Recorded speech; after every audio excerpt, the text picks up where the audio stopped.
live da A Viagem da Iris, a nossa imersão de 3 lives.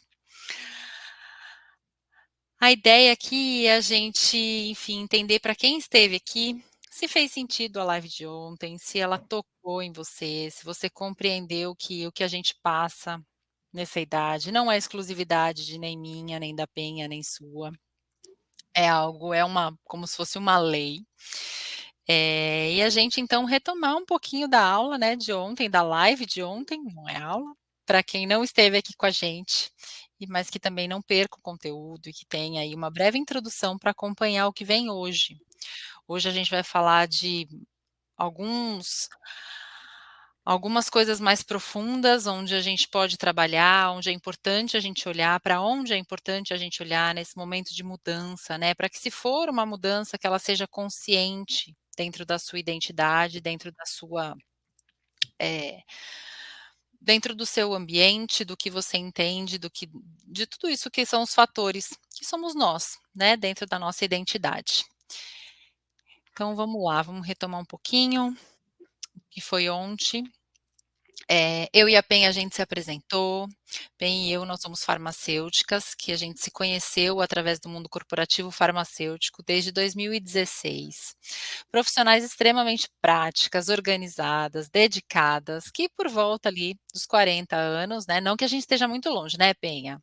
A gente começou aí dar conta de certos incômodos que estavam acontecendo, principalmente profissionalmente, e com isso um desejo forte de mudança.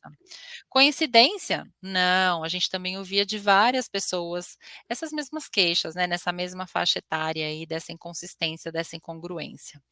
Nessa busca, né, pela compreensão do que a gente estava passando naquele momento, a gente entendeu que não era, como eu falei, uma exclusividade nossa, mas algo comum nessas mulheres de nossa idade, e por conta da crise que a gente viu ontem, aquela crise de autenticidade dos 42 anos, que é explicada através da teoria de setênios, que é uma teoria proposta por um filósofo chamado Rudolf Steiner, que é o criador da antroposofia.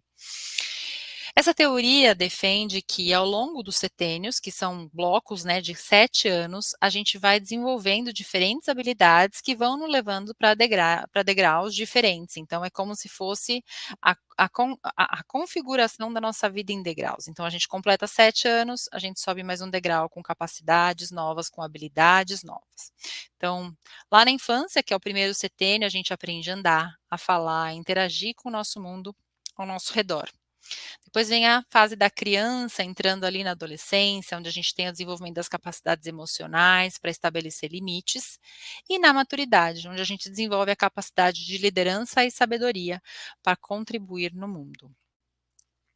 A cada setênio, a gente vai nos desenvolvendo a partir de como superamos os desafios encontrados. Então, a gente pode dizer que cada setênio é um presente para a gente, onde a gente vai ganhando novas capacidades que são fundamentais para a próxima fase que nos aguarda de vida.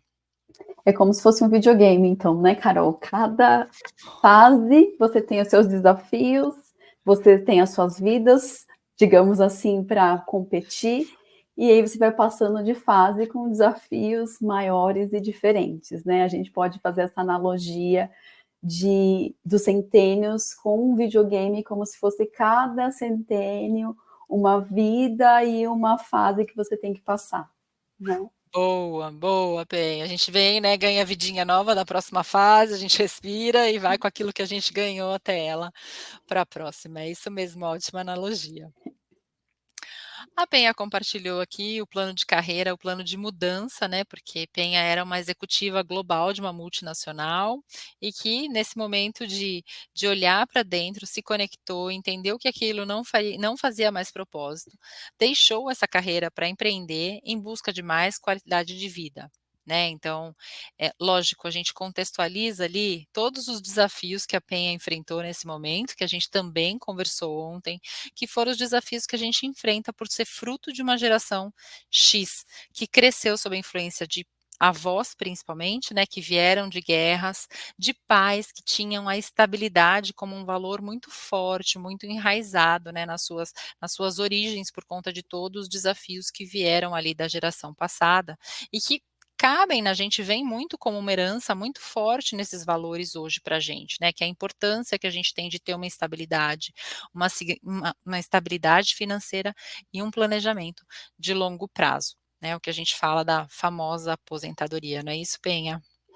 É isso aí. A gente fica muito, às vezes, apegado a essa questão de que eu tenho que fazer esse ciclo, ou seja, trabalhar arduamente, porque muitas vezes não é só trabalhar, às vezes a gente tem, principalmente nós mulheres, temos em mente que se a gente não trabalhar no último e com muito esforço, a gente não está dando o nosso melhor.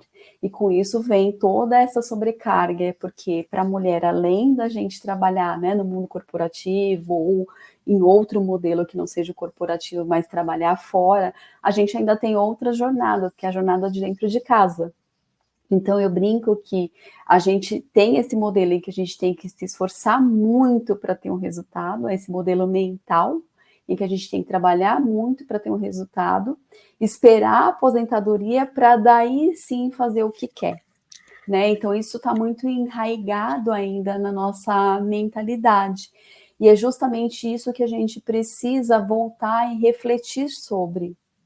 Porque se a gente pensar, esse modelo talvez até tenha funcionado, e eu tenho as minhas ressalvas se funcionou ou não para os nossos pais, mas certamente ele não vai funcionar para a gente, porque a gente vai ver muito mais, a gente já convive com o fato da aposentadoria estar se estendendo cada vez mais, a gente não sabe se vai se aposentar, e mesmo que a gente se aposente, né, a gente ainda comentou isso ontem, de que a gente está envelhecendo cada vez melhor. Então, uma pessoa de 60 anos, de 50 anos, não é a mesma pessoa de 50 anos de geração atrás. Então, isso faz com que a gente tenha mais energia, de uma certa forma.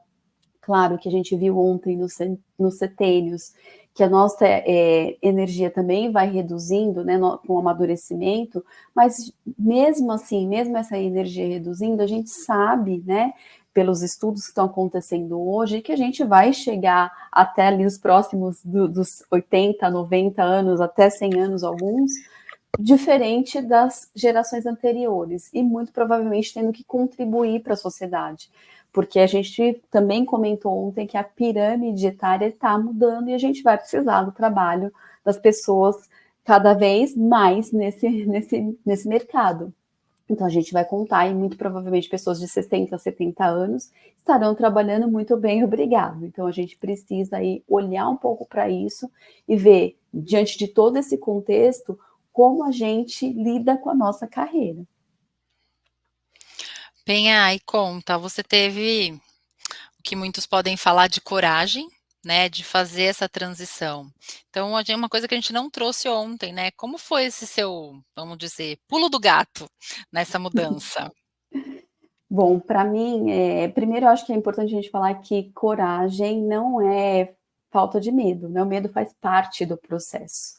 Então, para mim também não foi diferente, né, apesar de ficar amadurecendo muito tempo essa ideia de transição de carreira, eu também tive medo na hora de mudar, porque existem N fatores envolvidos, né? Até comentei ontem um pouco que muitas vezes as pessoas falam assim: ah, se eu tivesse dinheiro, seria muito mais fácil, porque eu poderia arriscar mais. Mas não é só sobre você ter uma estabilidade financeira. É sobre N outros fatores, emocionalmente, o que você vai fazer com esse tempo, né? De repente você tem uma vida totalmente cheia de tarefas, onde você está envolvido a todo tempo com muitas atividades, muitos compromissos, e você faz essa transição. Muitas vezes a sua agenda já não é a mesma, o seu círculo de amizade não é o mesmo, você tem as críticas das pessoas, então você precisa saber lidar com todos esses sentimentos que vão surgir. E para mim não foi diferente, eu também tive que lidar com todos esses sentimentos. Mas se eu tivesse que dizer alguma coisa que foi o pulo do gato para mim, foi realmente ouvir essa voz que estava surgindo dentro de mim, né? Porque assim, a gente fica ouvindo uma voz baixinha, né? Olha, alguma coisa não está boa, né? Tem um vazio, tem alguma coisa que não está preenchendo.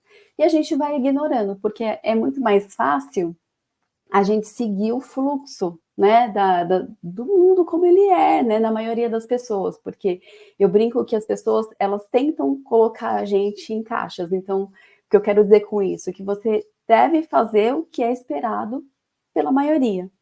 Só que a gente é único, né, então a gente é único e a gente tem que realmente parar em algum momento e ouvir o que faz sentido pra gente.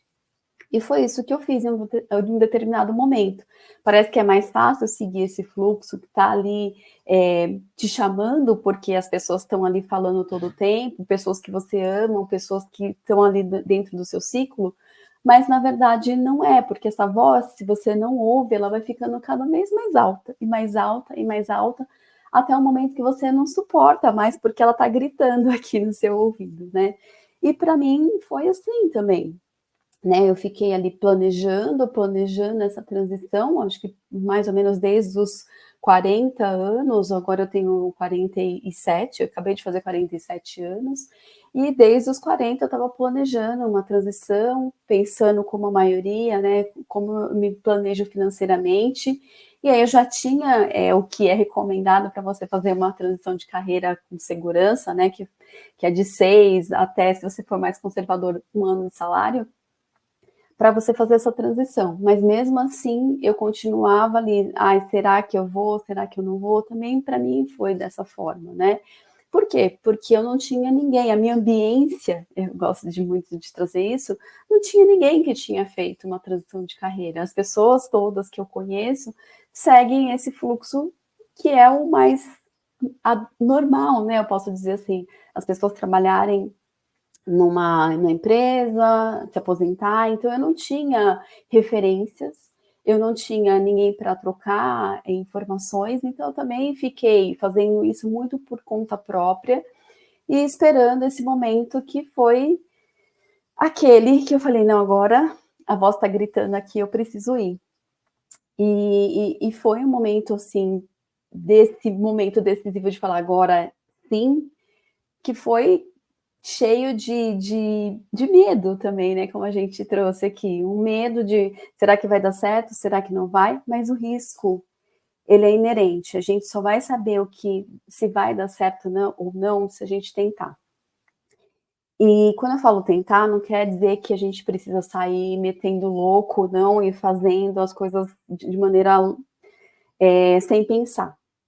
Muito pelo contrário, uma transição de carreira coerente, ela é uma transição de carreira em que ela faz essa. Por isso que o nome é transição, né? Porque ela é gradual, né? Você pode ir experimentando outras coisas enquanto você ainda está na sua carreira convencional. Você não precisa sair largando tudo e se meter em uma outra carreira que você não tem nem certeza se é aquilo, às vezes, que você realmente quer. Porque em algum momento a gente tem, obviamente, com um apoio profissional e com apoio de pessoas especializadas, a gente vai tendo mais certeza daquilo que é a nossa habilidade, as nossas experiências vão contribuir. Mas não, você só vai ter essa certeza a hora que você colocar a mão na massa. Então, o mais interessante é que você vai experimentando, né, a sua segunda carreira enquanto você ainda está na anterior. Agora, claro, se você está falando de uma transição de carreira em que você ainda vai seguir na sua profissão, mas você só vai mudar de área, isso requer menos tempo, porque você já tem muitas dessas habilidades. Não foi o meu caso, porque eu saí de ser farmacêutica para ir para uma outra profissão e não só para uma outra área, mas poderia ter sido. E aí o processo é um pouco mais ágil, porque você vai levar muitas das suas habilidades e muitas das suas competências. Mas isso a gente precisa ouvir aqui dentro do coração, né? O que está chamando a gente para esse momento de vida. Então, no meu caso, foi algo totalmente diferente.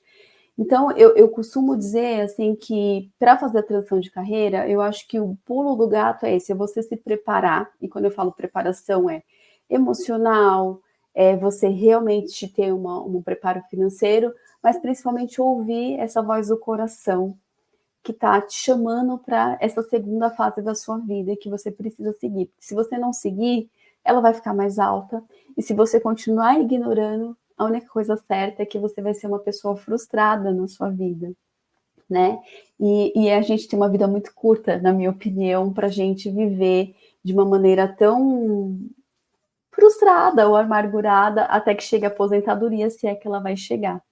Então, eu acho que para mim foi muito essa experiência que eu acho que é o caminho, né, de como você vai experimentando essa nova carreira, até que você faça essa migração.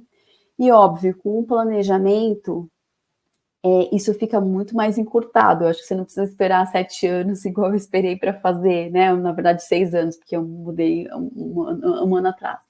Você não precisa esperar todo esse tempo para fazer isso, desde que você tenha aí apoio, ambiência e pessoas que possam te ajudar, mas é interessante que você vá fazendo isso aos poucos e vá planejando de maneira gradual, para que um dia você veja, já estou na outra carreira e nem tive essa ruptura e nem precisei ter essa ruptura tão grande. Eu acho que esse é o melhor caminho que a gente pode fazer uma transição de carreira saudável e tranquila.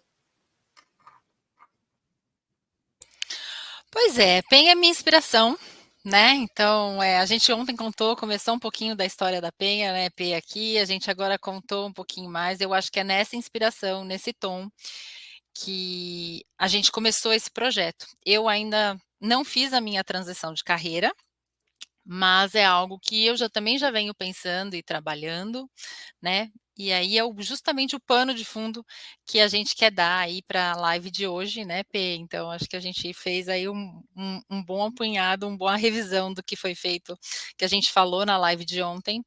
E hoje a gente começa com isso, que é um tema que a gente quis trazer aqui para a live, que conectou a Penha, né, que é a questão de olhar para a sua identidade, de olhar para quem ela era, o que motivava, o que inspirava, e onde isso a tocava no modelo que ela estava, como ela mesmo trouxe, né? Ela tem aí uma realidade que muitas de nós temos por conta da nossa geração X, muito provavelmente por conta dessa geração, que nos influencia a ter trabalhos, né? A ter aquela segurança, aquela estabilidade financeira. Então, vamos lá. Eu Ô, começo a Carol, me. só queria falar uma coisa antes que eu acho que é bem importante a gente deixar isso claro, porque quando a gente fala de transição de carreira, não necessariamente é uma mudança tão abrupta, né? Você mudar de área, você mudar de posição, você deixar de ser uma analista e virar um coordenador, ou um coordenador virar um gerente, você está fazendo uma transição na sua carreira. Porque a transição é uma mudança de um estado para outro, né? Então, assim, isso é importante ressaltar, porque muitas vezes a gente acha que ficou a vida inteira fazendo a mesma coisa, só que não é verdade. A gente vai passando por transições na nossa carreira, só que elas normalmente não são transições tão planejadas. Às vezes a gente, principalmente a gente mulher, a gente sempre espera que o outro reconheça o nosso talento, a nossa experiência, o que a gente contribuiu, e a gente nem considera, às vezes, isso uma transição. Mas se a gente parar para pensar, a gente também deveria fazer um planejamento desse tipo de transição, né? Hoje eu sou uma analista, eu quero daqui a 2, 3 anos ser uma gerente. Quais são as habilidades, comportamentos, tipos de experiência que eu preciso para fazer essa transição, né? Então eu acho que isso é um ponto que a gente também pode discutir e trazer como uma forma de transição de carreira, porque a transição de carreira, como eu trouxe, ela pode ser mudança de profissão, pode ser uma mudança de área, né, o que a gente chama aí na carreira, você só está mudando, às vezes você usa suas mesmas habilidades, mas em outras áreas, e ela pode ser simplesmente uma mudança ali de empresa, uma mudança de função, isso tudo também é uma transição de carreira.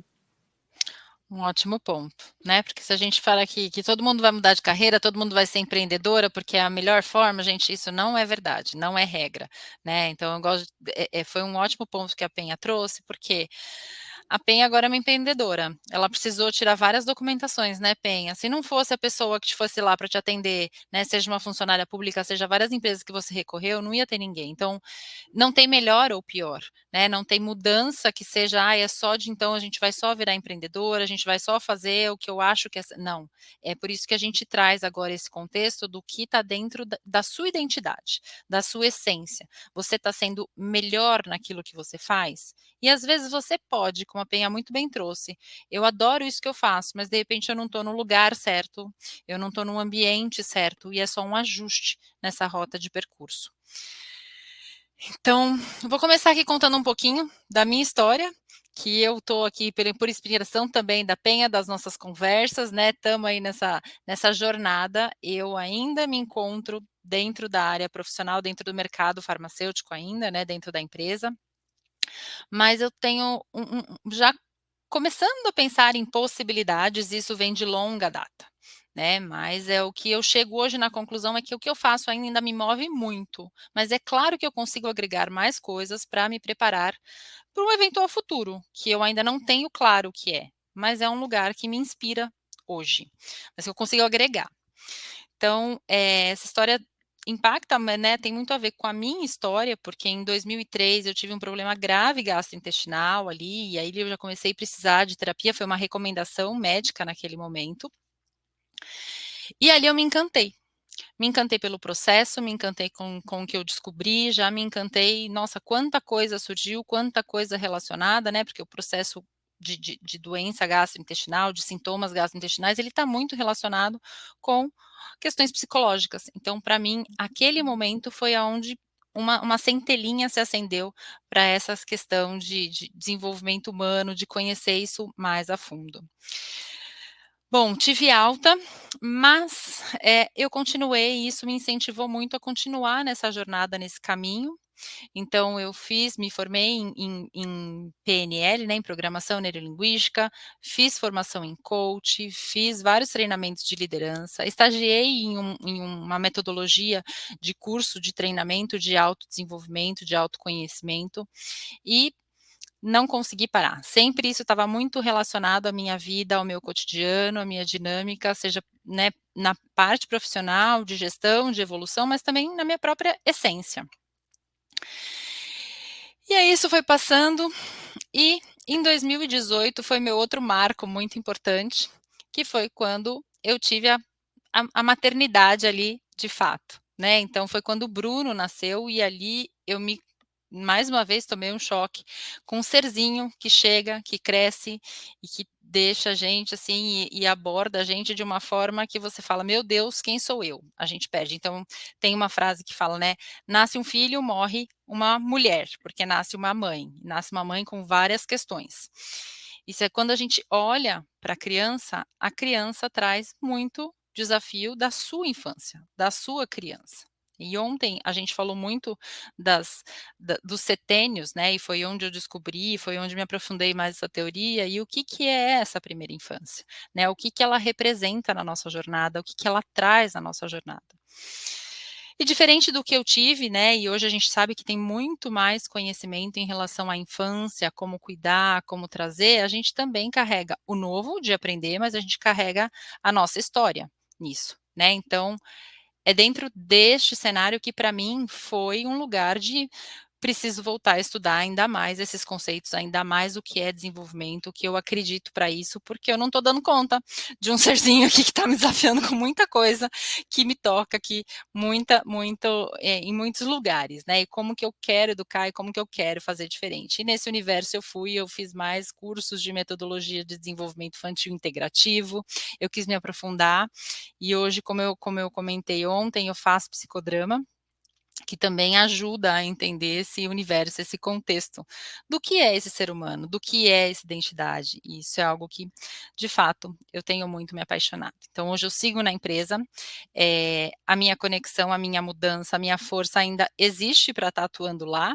mas no paralelo, eu venho estudando essas questões que também me trazem muita conexão, elas refletem muito a minha identidade.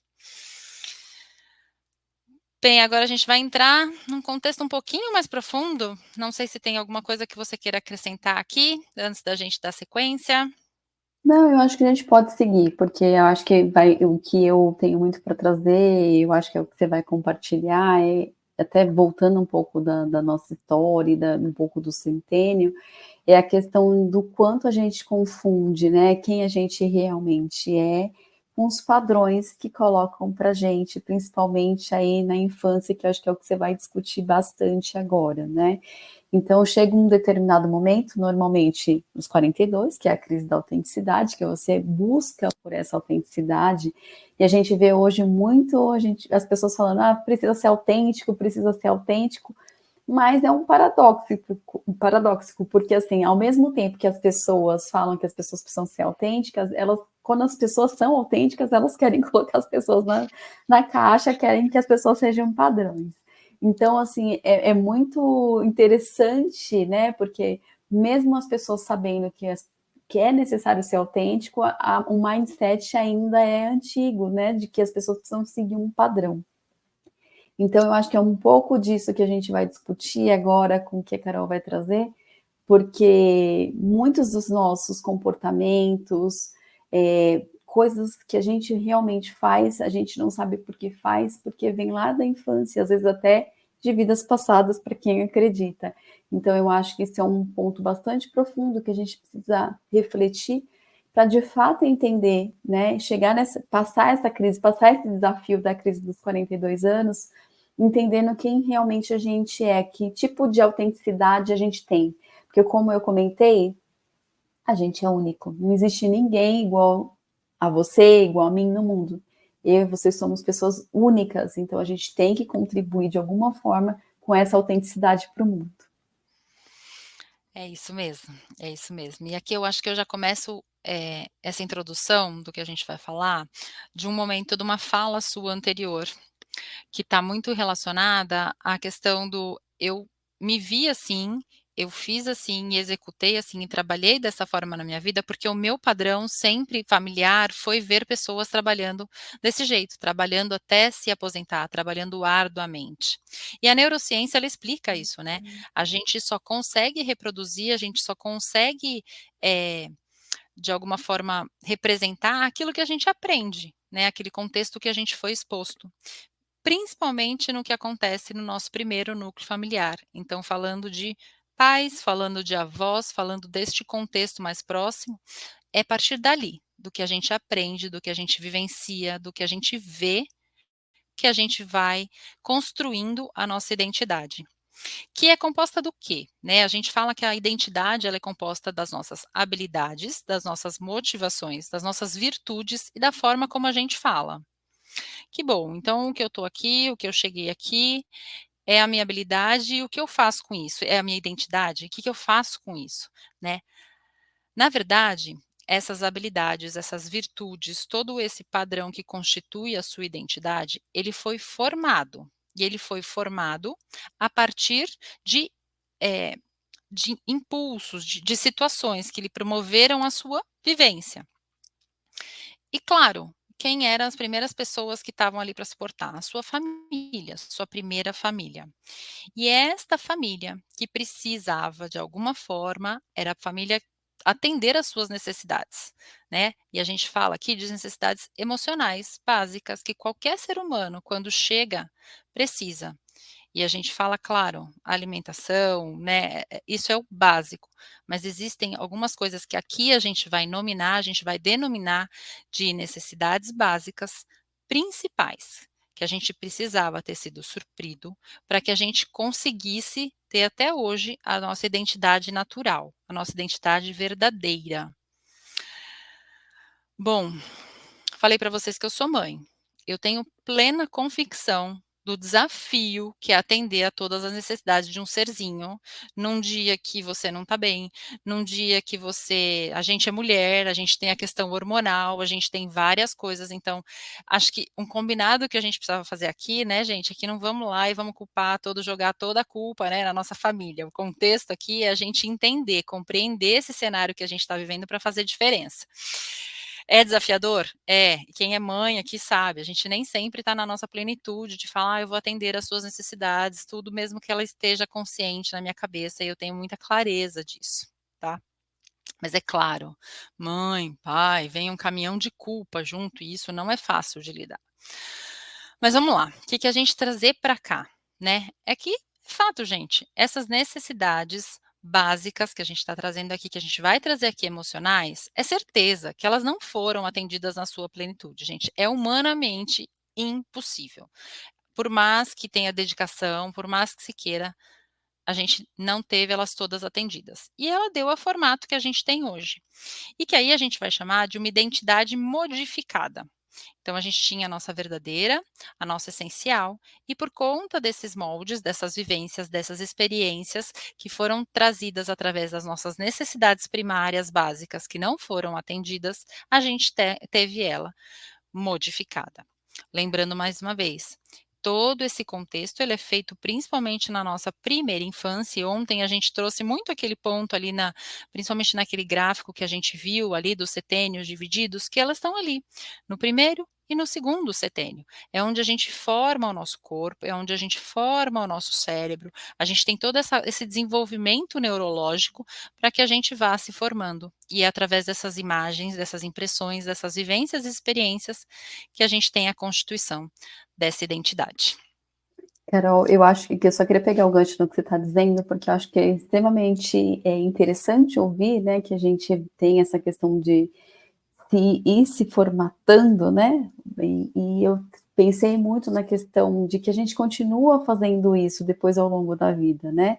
Porque a gente tem a primeira o núcleo, como você trouxe, é o núcleo familiar, que a gente vai trazendo as crenças, os valores da nossa família para moldar, né, essa personalidade, essa identidade, mas logo depois a gente também vai para a escola.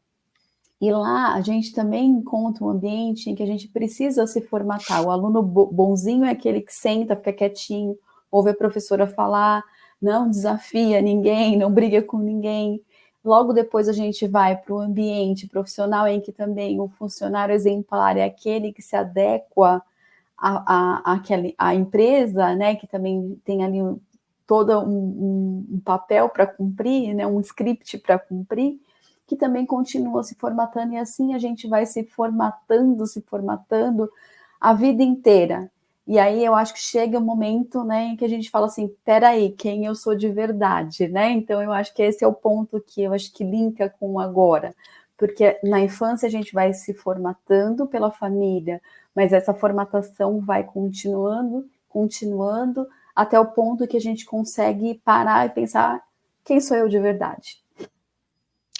É isso mesmo. Então, ali na primeira exposição, né, naquele primeiro desenvolvimento, ela é muito forte. Por isso que é o nosso ali a formação mais intensa com a vivência que a gente tem com a experiência, com o mundo que o torna, ali, que nos rodeia da primeira família. E claro, depois a gente vai tendo outras experiências, outras vivências, que também vão nos ajudando a entender o que é certo, o que é errado, ou enfim, não é certo, não é errada a palavra, mas o que nos adequa melhor. E aí eu acho que é isso quando a gente chega nos 42, né, Penha, que a gente fala dessa crise do tipo, será que eu estou fazendo tá certo? É que aí a gente para e olha, né, a importância de a gente olhar para essa identidade de uma forma de o que será que é isso que está acontecendo? Por que será que o que eu estou fazendo aqui, o que eu estou reproduzindo, tem algo lá dentro de mim que não está conectando, né? Que não está trazendo essa verdade para o mundo, que foi muito o que a gente falou que a gente busca, né? Nesses textos setênio. A gente quer ver o que nosso propósito está alinhado ali, aqui onde a gente está.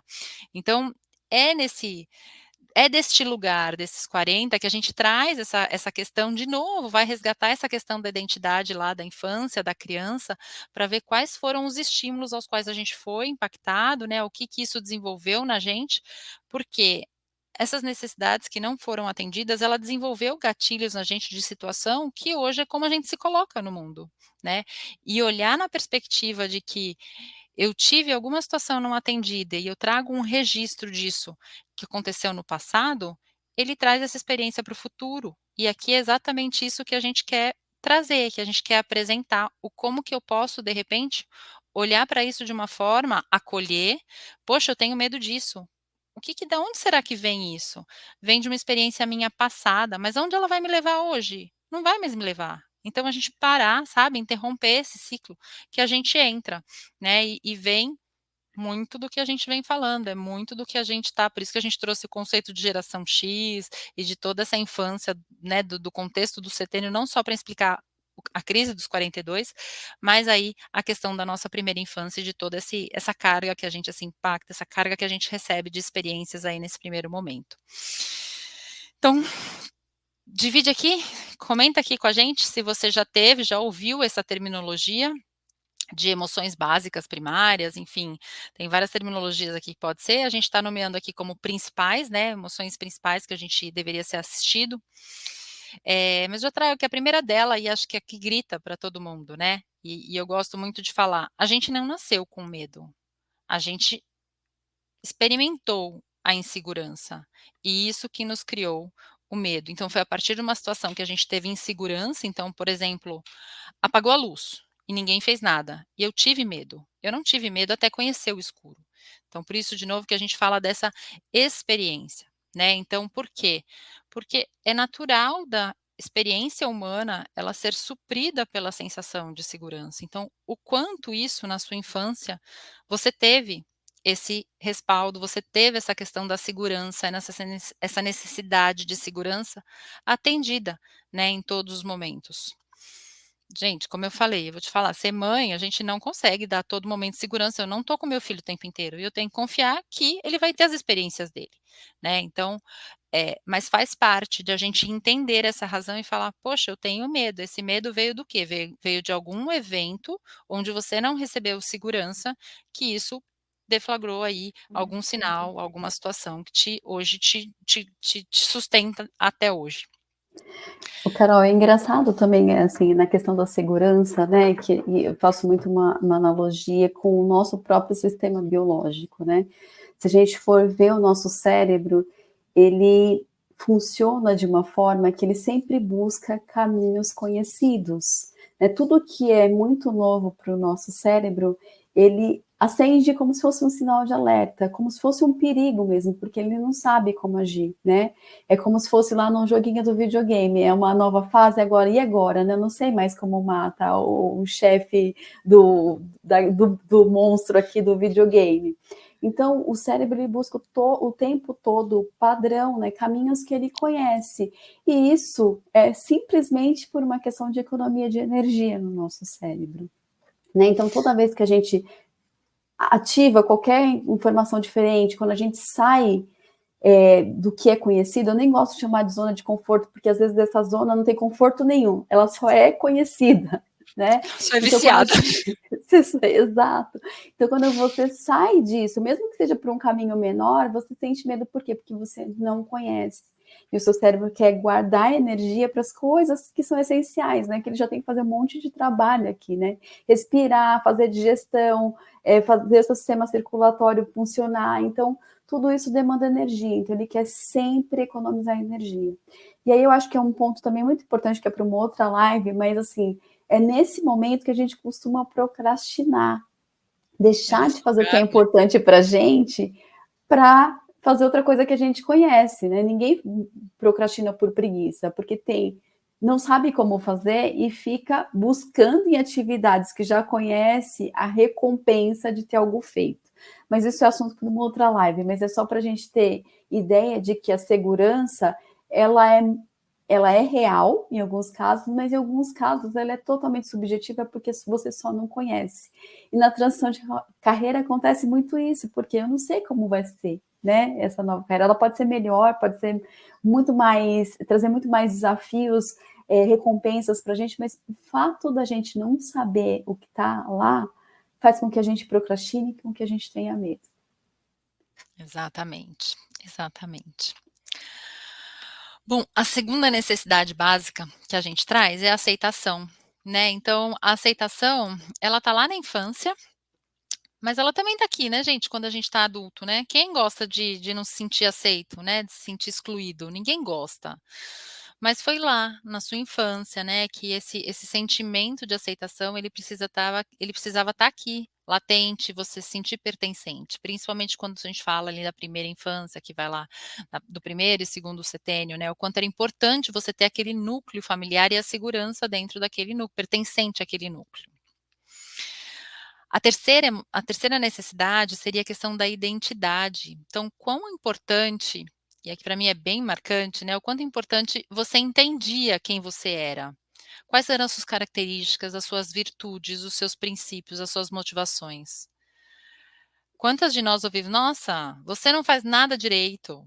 Nossa, você só causa, você dá trabalho, você é bagunceira, você não sei o". Quantas vezes a gente ouviu? né, sendo que na verdade a gente teria que estar ouvindo as nossas características, né. "Nossa, você é tão esforçada para fazer isso. Nossa, você tem tanta dedicação para cá. Nossa, como você tem cuidado com isso".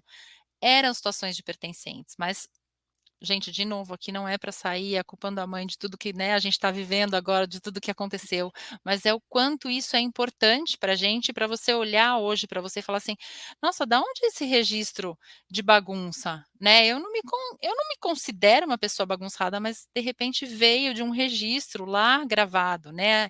Então, quais são as lembranças, né, de falas de quem você era, que você lembra agora ali do 0 aos 13 anos, que eram muito fortes. Eu me lembro da minha. A minha era: "Você é muito bagunceira". E hoje eu me considero uma das pessoas mais organizadas, gente. Meu armário é organizado por cor. Então, assim, da onde vem? Vem talvez desse lugar, né, dessa questão de medo de que eu não era a pessoa organizada e eu preciso me tornar. Mas, por outro lado, eu também já olhei para isso e vi que isso para mim, é um facilitador. Então ter organização para mim é muito mais fácil do que viver na bagunça. Mas sim, pode ter vindo de frases que foram lá, me ditas lá na minha primeira infância. Carol, e também essa questão da identidade, a gente tem muito reflexo na profissão, né, porque Muito. quantas vezes a gente é criança, e criança ela tem imaginação muito fértil, é o momento que ela está experimentando, a gente viu isso, né, ela está se formando, então o jeito de se formar é pela experimentação, é experimentar as coisas. E quantas vezes você não vê a criança falar assim: "Ah, eu queria ser, sei lá, lixeira, eu queria ser professora", e a primeira, às vezes, impulso que eu vejo dos pais é falar: "Não, você vai ser isso, você vai ser aquilo", né. Eu acho que talvez hoje um pouco menos por conta dessa maior consciência, mas na nossa geração eu lembro muito bem, né, assim, meu pai dizendo para mim: "Não, você vai ser médica", O né, "Não, médico, o advogado e engenheiro, né, Penha? exato, ou professora, né, Exato, se você exato, exato. então a gente também sofreu muito dessa carga da profissão por essas expectativas de quais eram as profissões ideais para a gente naquela época. É. E é muito engraçado, né, você olhar uma criança brincando. Ela não tá brincando como a gente adulto brinca, ela tá brincando sério, porque para ela o brincar é um ato de trabalho, é um ato que ela tá reproduzindo aquilo, né, o que ela vê em casa, então para ela não é uma brincadeira, e como a gente deveria tratar isso e acolher de uma forma diferente, né. Na antroposofia tem uma máxima de uma frase que eu gosto muito, que é: "A infância é o caminho que a gente trilha a vida toda". Porque é aqui que a gente recebe e é daqui que isso segue.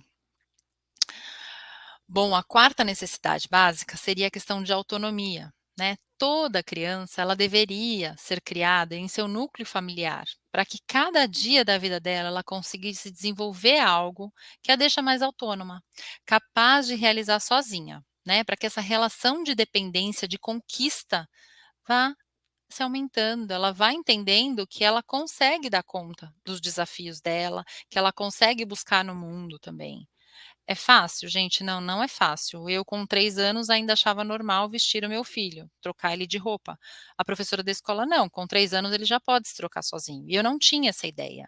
Então não é fácil porque não é claro, a gente não cresceu assim: "Ai, coitadinho, é muito pequenininho para fazer isso", né. Então, é a gente ter essa consciência de que mesmo pequeno, ele precisa buscar essa autonomia de acordo com o que a sua idade permite. Então, à medida que eu fui aprendendo essa situação também, hoje o Bruno tem 6 anos, ele arruma a mala dele todos os dias. Minha mãe acha um absurdo, ela acha que eu estou escravizando o meu filho. Mas na verdade, eu estou dando a responsabilidade para ele, e quando ele tiver daqui, sei lá que idade que eu ia falar: "Então, agora a mochila é por sua conta", ele ia falar: "É sério que agora é por minha conta?" Porque não era nunca. Então não vai fazer essa conexão. Então, o quanto essa autonomia na infância, à medida que ela vai avançando e a gente provê essas conquistas, muito à moda, né, do que é os setênios, mas como eu também vou dando essas atividades no dia a dia, ela nutre esse serzinho, né, ela vem enchendo ele de conquista, de autonomia, dessa sensação de conseguir mesmo, de se empoderar. Carol, isso é o que você está trazendo é extremamente importante, porque isso também está relacionado à autoconfiança, né. E aí, durante a sua fala, me veio uma coisa muito interessante, assim, porque nós, na nossa época de criança, menina, era muito silenciada ainda, né. Então, muitas vezes a gente falava, não podia falar alto porque isso não era educado, né? Não podia falar de maneira que fosse mais assertiva porque estava sendo rude. Então, isso tudo também contribui para o comportamento de muitas mulheres hoje no mercado de trabalho, né? De que não conseguem se posicionar, não conseguem, numa reunião, trazer a sua voz, trazer aquilo que elas pensam, porque tem medo de não ser aceita, né? Tem medo de mostrar a sua autenticidade. Então, essa fase também é uma fase muito importante para se trabalhar a autoconfiança, porque a autonomia faz com que a criança, né, e depois no adulto, consiga perceber que ele é capaz, que ele pode, né? Ou seja, o que ele vai fazer de resultado vai trazer para ele a autoeficácia e vai mostrar que ele pode fazer. Se tem sempre alguém que passa por ele ou por ela, né, principalmente pelas meninas, vai na vida adulta refletir numa baixa autoconfiança, baixa autoestima, que é o que a gente infelizmente ainda vê mulheres, e a gente até tem ainda dificuldade de ver mulheres aí em cargo de liderança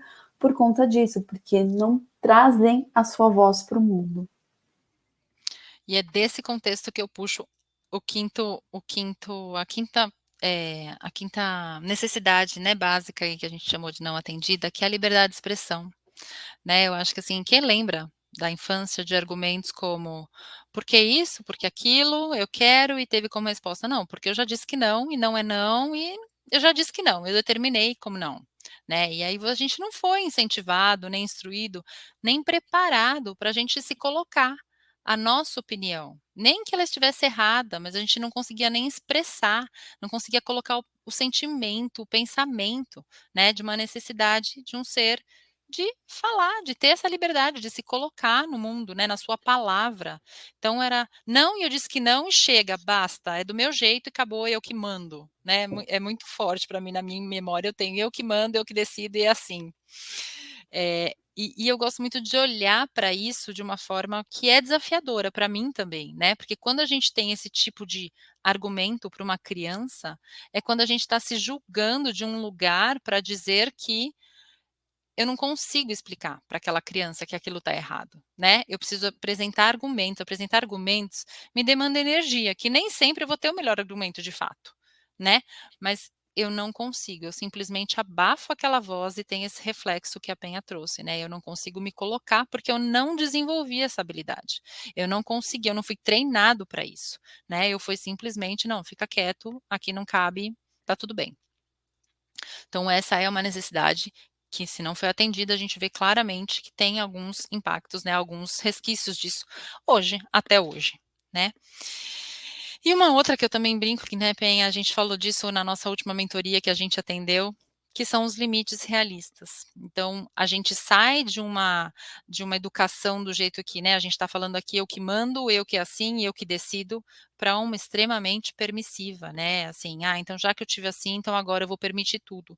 E a gente não está querendo aqui trazer nenhum extremo, né, fizeram para a gente o melhor que podiam ter feito dentro daquele contexto.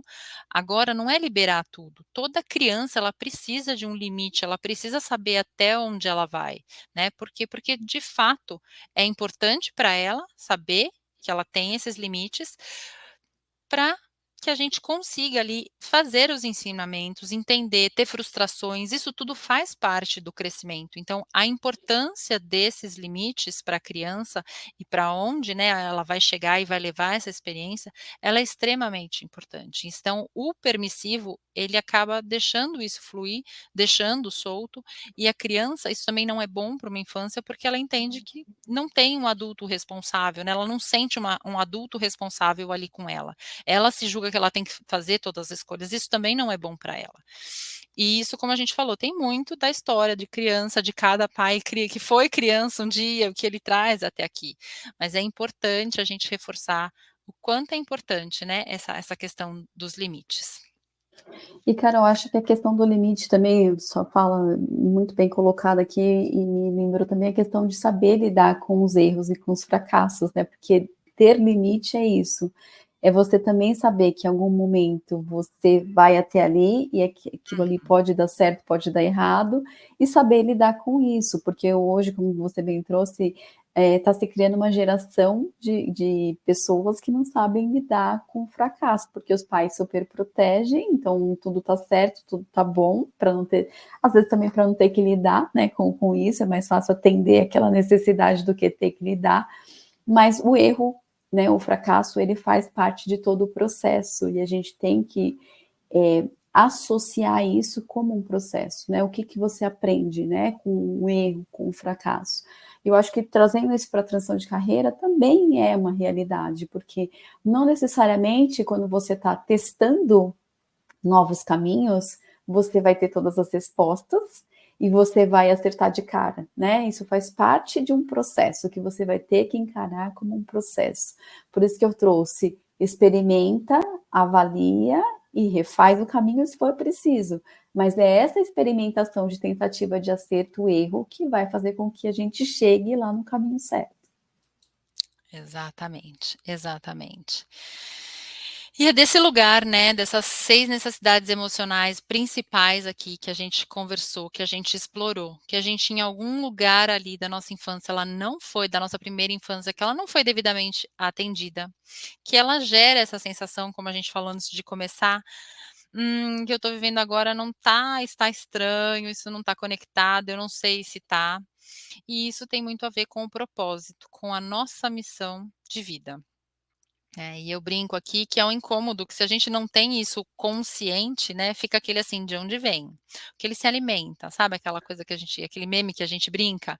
É desse lugar. Então a gente quer dar consciência para ele, a gente quer buscar essa origem para que você possa, de fato, entender: "Poxa, a minha identidade ela é diferente do que eu vivo isso, ela tem muita coisa que veio de outras pessoas, da minha experiência lá da primeira infância e que como é importante agora eu tomar conhecimento disso para que a partir daqui eu possa fazer de uma forma diferente, né. E aí eu acho que foi é bem com esse propósito, né, Penha, que a gente traz aqui, a gente pensou e estruturou esse projeto que a gente vem dedicando, que a gente vem trabalhando, né, de uma forma para que ele trabalhe essa base, e aí sim a gente consiga seguir e olhar de uma forma diferente esse plano de carreira, essa mudança, né, de como a gente falou, não é uma mudança de carreira propriamente dita como função, mas esse reconectar com você, né, porque a gente brinca de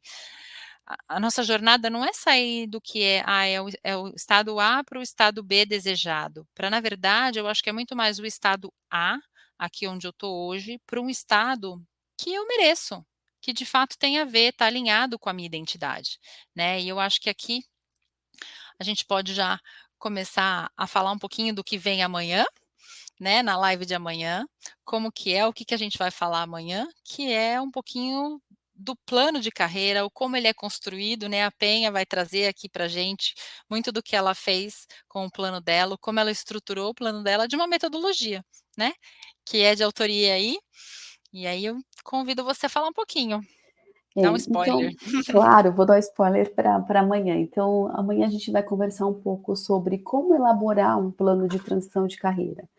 Mas o plano de transição de carreira talvez seja a parte mais fácil, né, de toda essa jornada de transição, porque é você colocar em atividades, em microatividades, o que você precisa fazer para chegar onde você merece, como a Carol disse.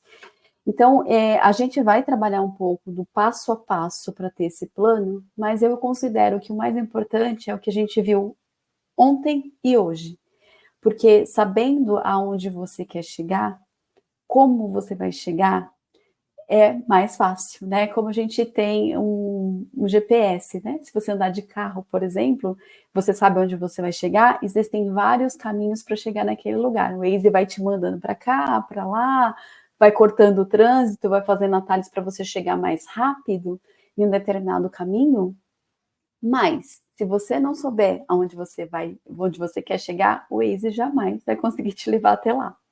Então, saber quem você é, qual é a sua identidade, quais são as suas habilidades, aquilo que você tem prazer de fazer, é o ponto-chave, porque a gente saber onde vai chegar, né, é crucial, né? O resto é só o caminho, que vão ter caminhos mais rápidos, caminhos mais curtos, caminhos mais longos, mas o caminho tem que fazer sentido para a gente. Né? Não adianta eu falar, olha, em 6 meses você muda de carreira. Pode ser que para uns sim, isso faça sentido, porque já tem mais nitidez de onde quer chegar, para outros vai demorar um pouco mais, porque precisa amadurecer tudo isso que a gente conversou hoje. Então amanhã a gente fala de um plano de carreira, em que a gente traz um passo a passo da metodologia que a gente tem, que é a metodologia Shine, que eu não vou dar spoilers muito do que é, para vocês saberem amanhã, mas a ideia é a gente construir um plano, né, fictício aqui, para que vocês vejam qual é o passo a passo de construir um plano, mas vai sempre levar em consideração esses 2 pontos que a gente conversou hoje. Então, tenham clareza, nitidez desses pontos, para que amanhã, na conversa de amanhã, não seja só um plano, mas que ele realmente saiba te levar para onde você quer ir, né? Ou seja, ele vai ser seu Waze, mas se você não souber a direção, o endereço onde você quer chegar, ele pouco vai ter utilidade. Então, a gente recomenda que quem não assistiu ou quem assistiu, mas ainda tem dúvida, reveja essa live antes da gente conversar amanhã um pouco mais sobre como elaborar um plano para fazer a transição de carreira. Perfeito, é um spoiler, né, do Shining, e a gente falou muito sobre a primeira letra S aqui, né, nesse momento, onde a gente trabalhou temas como a identidade, da onde veio a nossos valores, a nossa essência, e que a gente vai ver amanhã com mais profundidade, o que é o resto do acrônimo Shining que a gente preparou. Muito obrigada a todas vocês que estiveram com a gente aqui, acompanhando aí 1 hora de live mais uma vez. Acho que é um tema que faz a gente pensar muito, né, remete a gente muito à nossa criança, à nossa infância. E a ideia é convidar essa criança para estar aqui com você amanhã, né, para que ela possa aí trazer mais criatividade, mais alegria para a construção aí de um olhar para um plano novo aí de ação. Que ela te ajude a fazer esse contexto novo. Isso aí, gente. Boa noite. Reflitam sobre essas informações, peguem a apostila, façam as suas anotações. Lá tem espaço para vocês anotarem, compartilhem com as amigas, com as pessoas que vocês veem que estão nessa fase, que precisam aí desse plano, precisam dessa orientação, dessas informações, e chame para participar amanhã, que a gente vai ter o maior prazer de receber vocês para mais um encontro, o último da nossa série, para que vocês possam, então, aí construir esse plano e ter uma carreira aí muito mais alinhada com quem vocês são. Aguardamos vocês amanhã. Tchau, tchau, gente. Boa noite.